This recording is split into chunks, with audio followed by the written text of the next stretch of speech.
25년 상반기 경제의 모습을 어떻게 진단하고 평가하시는지 좀 궁금합니다. 혹시 다른 채널을 통해서라도 제가 했었던 이야기 또는 경제 전망을 보셨던 분들께는 네. 사실은 오늘 죄송하다는 말씀을 드려야 될 것 같고요. 아, 네. 그러한 전망이 개인적으로는 맞지 않았으면 아. 좋겠다라는 말씀을 드려왔고, 경제가 아주 안 좋은 거 아니야? 침체에 대한 우려가 높아지겠지만 저는 그럴 것 같진 않다. 미국 경제의 침체 양상보다는 기간은 짧고 마일드한 그러한 경기 둔화 국면을 지나갈 거라고 말씀을 드려왔고요. 네. 그러한 가운데에서 물가에 대한 우려는 지속될 것 같다. 물가를 경시해서는 안 된다. 인플레에 대한 우려가 쉽게 해소되지 않을 거다. 미 연준의 금리 인하가 미국 금리 인하는 시작은 됐지만 네. 데이터로 확인된 것이 이분들이 금리를 많이 낮출 생각이 없다. 인플레에 대해서 마음을 놓은 것도 아닌 것 같다라고 말씀을 드렸고, 네, 여러분 안녕하세요. 경익난과 토론합시다. 오늘 토론자 초대 손님은 조영무 연구위원님이십니다. 안녕하십니까? 안녕하십니까? 네. 저는 이제 위원님 그 전화번호가 제 핸드폰에 들어온 거는 한 15년 전인 것 같은데, 네. 제 채널에는 또 처음 출연하셨으니까 네. 우리 구독자분들께 좀 인사를 먼저 부탁드려도 될까요? 인사 한번 부탁드리겠습니다. 네, 반갑습니다. 조영무입니다.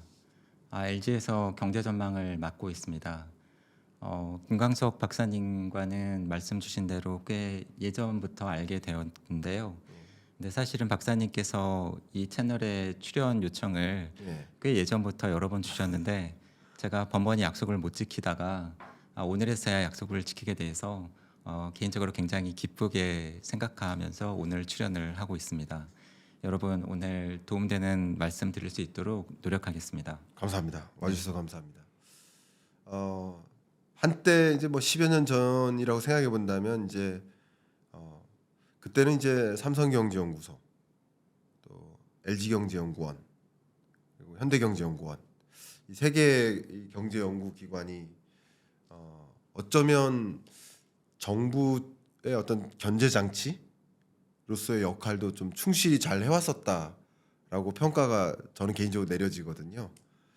그 즈음에 저도 이제 현대경제연구원에 있을 때 이제 위원님을 처음 뵙고 그때부터 알아왔는데, 어쨌든 단연간 이 경제 전망의 이제 헤드 역할로서 PM 역할로서 경제 전망을 해오신 위원님을 초대했으니까 첫 질문은 이렇게 가도록 하겠습니다.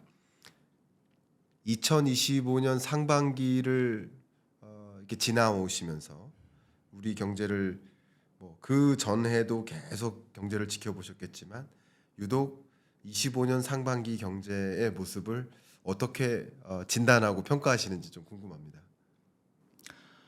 혹시 다른 채널을 통해서라도 제가 했었던 이야기 또는 경제 전망을 보셨던 분들께는 사실은 오늘 죄송하다는 말씀을 드려야 될 것 같고요. 아, 네. 왜냐하면 그 이야기와 크게 다르지 않을 겁니다. 아, 가령 예전부터 지난해부터 제가 해왔던 이야기와 네. 생각이 크게 바뀌지가 않았고, 음, 사실은 다른 출연에서 저의 전망이 그렇게 밝은 전망이 아니었기 때문에 사실 이런 말씀을 드린 지 꽤 오래된 것 같긴 하지만 네. 그러한 전망이 개인적으로는 맞지 않았으면 좋겠다라는 말씀을 드려왔고, 하지만 제가 보기에는 좀 우려했던 부분들이 현실화되어져 가고 있는 과정이라고 보고 있고, 그렇다 보니까 기존에 보던 매크로 뷰 전망의 기조를 아직까지는 크게 바꾸고 있지 않습니다. 네. 그래서 구체적으로 말씀을 드리면 오늘 뒤에서 조금 더 자세히 말씀드릴 것 같긴 한데요. 네. 가령 지난해 그리고 그 전부터 꽤 오랫동안 말씀드려온 미국 경제를 보는 뷰는 네.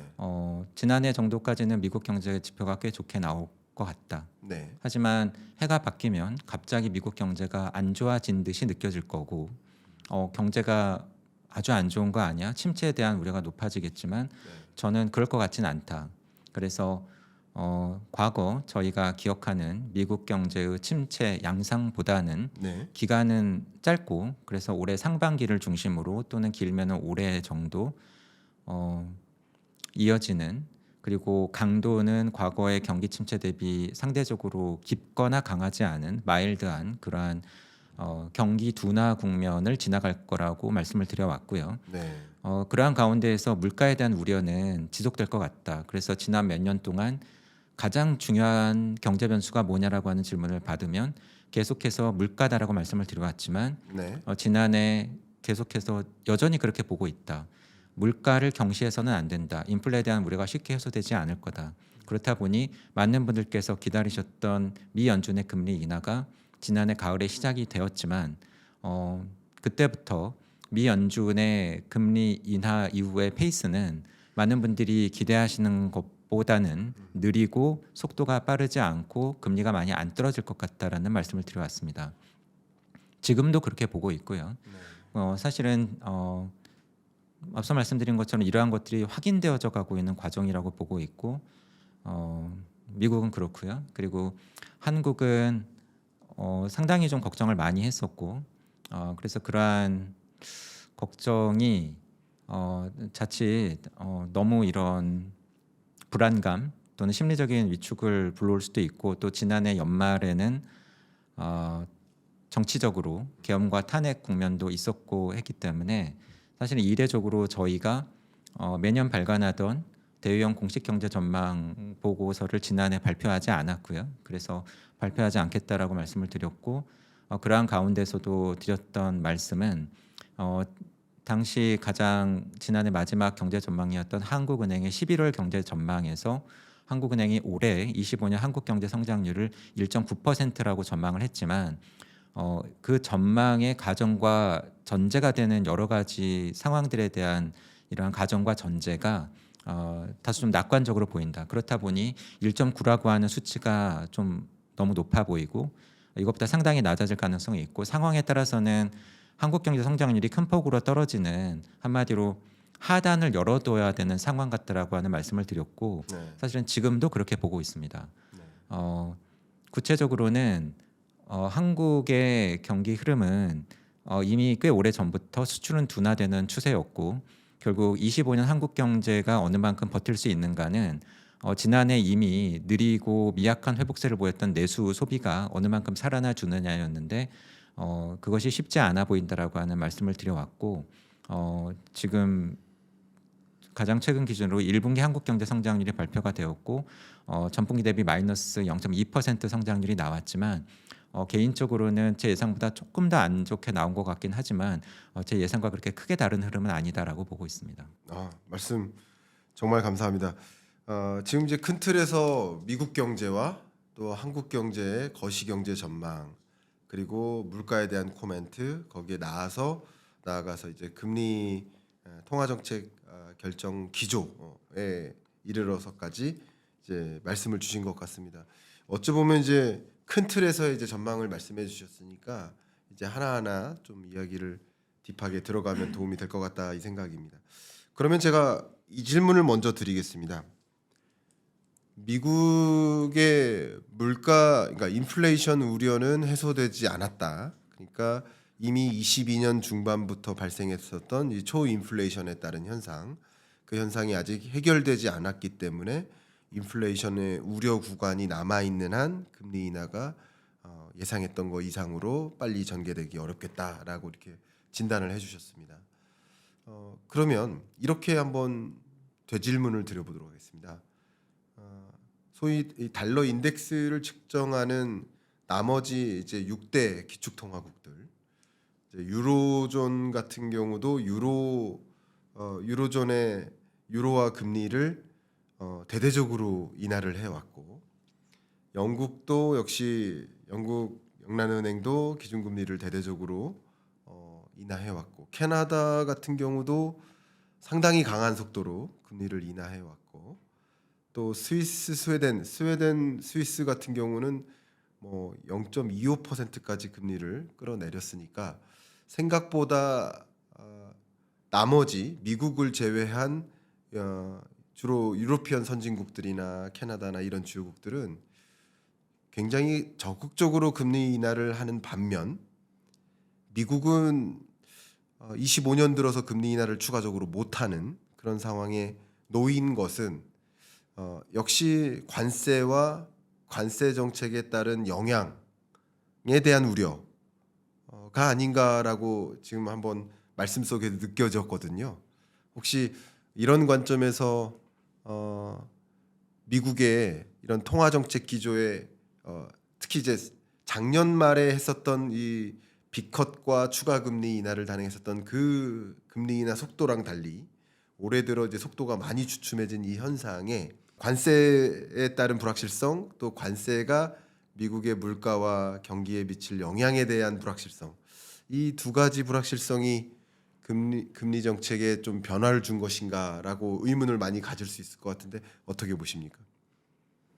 저 개인적으로는 사실은 미 연준의 금리 정책에 큰 변화가 있다고 보고 있지는 않습니다. 않으셨군요. 예. 예. 트럼프가 대통령이 될 수도 있다라고 하는 이야기는 꽤 오래전부터 있지 않았습니까? 예, 맞습니다. 그러니까 사실은 저희 내부적으로도 그 부분에 대해서 꽤 일찍부터 분석을 하고 있었고 적어도 지난해 연중은 계속해서 그게 이슈였다고 저는 봅니다. 네. 그러면은 저희가 한번 생각을 해봐야 되겠죠. 트럼프가 대통령이 돼서 무엇을 하겠다라고 하는가? 이 이야기도 제가 꽤 오래 전부터 계속 말씀을 드려온 부분이긴 한데 그래서 들으신 분들께서는 약간 좀 식상하실 수도 있습니다. 근데 뭐 혹시 뭐 다 들으신 거는 아닐 수도 있기 때문에 이런 거죠. 트럼프가 계속해서 얘기해온 트럼프가 하겠다라고 하는 정책의 3대 키워드를 꼽아봐라. 네. 라고 하면은 제가 꽤 일찍부터 지적했던 것은 크게는 세 가지입니다.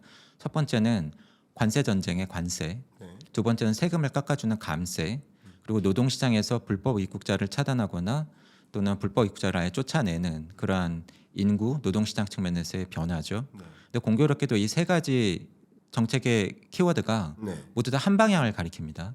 가령 다른 나라들에 대해서 관세를 많이 매기게 되면 미국 국민들이 사서 쓰게 되는 수입품의 가격이 오르겠죠. 네. 인플레입니다. 네.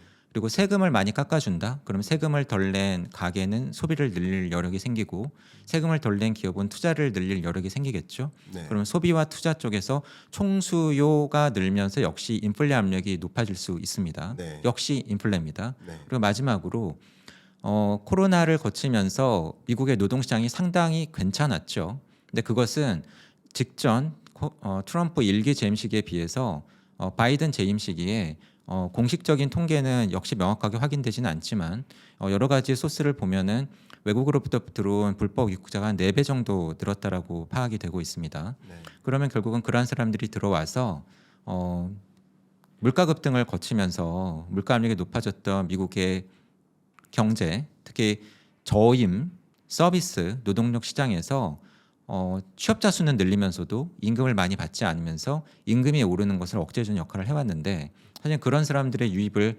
막겠다라고 하는 것이고요. 네. 이미 들어와 있는 사람들을 뭐 적게는 수십만 명, 많게는 100만 명을 쫓아내겠다라고 이야기를 해왔거든요. 네. 그럼 어떻게 될까요? 역시 임금이 오르겠죠. 역시 인플레입니다. 한마디로 트럼프가 하겠다라고 하는 정책 3대 키워드가 모두 다 한 방향을 가리키고 있었고요. 이것이 뭐 사실 제가 보기에는 예견할 수 있었던 거고 새로운 것도 아니죠.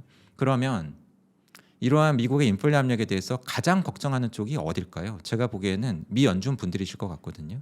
왜냐하면 코로나를 거치면서 물가 급등을 막지 못해서 미국의 소비자 물가 상승률이 9%를 넘는 것을 경험을 했었고 이코노미스트 표지 기사에서 미 연준이 실패했다라고 하는 헤드라인이 달릴 정도의 비판을 받았던 미 연준이기 때문에 네. 저는 인플레에 대해서 트라우마가 있다고 봅니다. 네. 근데 그러한 분들이 보시는 거죠. 트럼프가 대통령이 될 수도 있어. 그럼 물가 압력이 높아질 거야. 그러한 상황에서 사실은 지난해 9월에 금리 인하가 시작이 된 겁니다. 네. 그래서 당시로서는 뭐 놀라셨던 분들도 있을 수 있는데 빅컷 금리 인하였고 네. 그 당시에 많은 분들 또는 언론의 분위기는 와 빅컷이야. 그러니까 또 빅컷 할지 몰라. 빨리 할 수도 있어. 라는 기대와 그러한 분석과 뉴스가 많이 쏟아지지 않았습니까? 그런데 그건 그냥 기대고 예측이고요. 사실 저 같은 일을 하는 사람들은 데이터와 팩트로 말씀드려야 되지 않겠습니까? 그러면 9월 미 연준이 빅컷 금리 인하를 개시했던 당일 발표된 미 연준 이사들을 대상으로 한 서베이 조사 결과, 설문조사 결과가 담긴 자료를 저희는 프로젝션 머티리얼이라고 하죠. 많이들 아시는 점도표가 들어가 있는 자료입니다. 네. 그러면 그 당시에 빅컷 금리 인하가 개시되었던 9월 FOMC 직후에 발표됐던 프로젝션 머티리얼의 내용이 뭐냐? 네. 그 내용을 보면은 당시에 미 연준 이사분들은 미 연준의 물가 상승률 목표 수준은 2%죠. 근데 미국 경제 물가 상승률이 2% 수준까지 떨어지는 시기를 24년 9월에 금리 인상을 시작하는데 25년 말도 아니고 26년 말에 갔어야 2% 목표 수준이 달성될 거라고 응답을 하셨고요. 물론 중간값 기준입니다. 그리고 가장 중요한 관심의 대상인 미국의 정책 금리 페더럴 펀드 레이트가 앞으로 어떻게 될 것 같으냐. 사실은 이 질문은 정확한 표현이 아니죠. 이분들이 결정하시는 금리잖아요. 그러니까 한마디로 이분들이 결정하시는 금리가 어느 만큼 수준이 되어야 적절해 보이는가를 이분들한테 물어본 겁니다. 근데 이분들의 응답이 롱거런 장기의 기준으로 장기 미국의 적절한 정책 금리 수준이 2.9%라고 당시 응답을 하신 거예요. 근데 감들이 잘 안 오실 수 있는데 이 2.9%라고 하는 레벨은요. 코로나 이전에도 미 연준의 금리 인상 사이클이 있었거든요. 그러다가 코로나 때문에 쭉 낮춘 거죠. 근데 코로나 직전에 있었던 미 연준의 금리 인상 사이클 때 금리를 가장 높게 높였을 때 고점이 2.5입니다. 근데 지금 금리 인하를 시작을 했는데 쭉 낮췄을 때 가장 어떻게 보면 저점 장기로 보았을 때 가장 낮은 수준에 해당되는 게 적절해 보이는 수준이 2.9라고 하신 거예요. 그럼 어떻게 보이십니까? 이분들이 인플레에 대해서 마음을 놓은 것처럼 보이시나요? 아니면은 이분들이 금리를 많이 낮추겠다고 응답을 하고 계셨던 건가요? 둘 다 아니라는 겁니다. 그래서 그때부터 막상 뚜껑을 열고 보니 제가 보기에 B급 금리 인하는 시작은 됐지만 데이터로 확인된 것이 이분들이 금리를 많이 낮출 생각이 없다. 인플레에 대해서 마음을 놓은 것도 아닌 것 같다라고 말씀을 드렸고 방금 말씀드린 자료가 사실은 비밀스러운 자료가 아니지 않습니까? 그 회의가 끝나면 바로 미 연준 홈페이지에 업로드되는 자료잖아요. PDF로. 저만 봤을까요? 다른 분들도 다 보셨겠죠. 특히 금융시장에 계신 분들 많이 보시지 않았겠습니까? 그래서 저는 그게 어떻게 금융지표에 반영이 됐냐면 그 이전까지 미 연준이 금리를 인하할 것이다라고 하는 예상 때문에 가치가 계속 떨어지던 달러화 가치가 특이하게도 막상 실제로 B껏 0.5%포인트 금리 인하를 했는데 그때부터 달러화 가치가 정확하게 그 순간부터 상승세로 반전됩니다. 그리고 역시 마찬가지 미 연준의 정책금리 인하에 대한 기대 때문에 계속해서 떨어지던 미 국채 수익률이 정확하게 그 날짜부터 급격하게 오르기 시작합니다. 한마디로 금융시장의 많은 참가자분들께서는 저와 마찬가지로 이렇게 오픈된 자료를 보고 생각과 다르네. 금리 인하 기대감이 많이 있었는데 막상 뚜껑을 열고 보니 미 연준이 우리가 생각했던 거랑 다르네 라고 하는 것을 상당히 많은 분들이 읽어냈다고 생각을 하고 그게 그때부터 9월부터 미국 달러화 가치와 미국 국채 수익률의 변곡점이 나타났었던 이유라고 보고 있고요. 그래서 만약에 그러한 부분이 지금 듣기에 새로우시다 또는 그러한 부분을 모르셨다라고 한다면 뭔가 중요한 부분을 놓치고 계셨다라고 저는 생각을 합니다. 네. 의견 정말 감사합니다. 그러니까 금리 인하 기대가 뭐 상당히 그건 과한 거다. 금리 인하 기대가 특히 미국을 기준으로는 올해 금리 인하 기대하기 좀 어려울 수 있다라는 의견도 좀 주셨습니다. 조금 더 설명을 드리는 게 좋을 것 같은데요. 앞서 말씀드린 자료가 분기마다 나오지 않습니까? 1년에 4번. 그래서 지난해 9월 앞서 말씀드린 조사가 결과가 나왔고 그 다음에 지난해 연말 12월에 나왔고 가장 최근 자료는 3월에 발표된 자료죠. 그럼 앞서 말씀드린 지난해 9월 자료와 가장 최근 자료인 3월 자료에 어떠한 변화가 발생을 했느냐.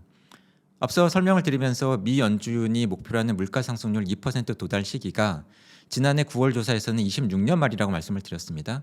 근데 가장 최근 3월 조사에서는 그게 27년 말로 1년 더 늦춰졌어요. 그리고 장기 적절한 미국의 정책금리 수준에 대한 응답치가 지난해 9월에는 2.9였는데 올해 3월에는 3.0로 더 높아졌습니다.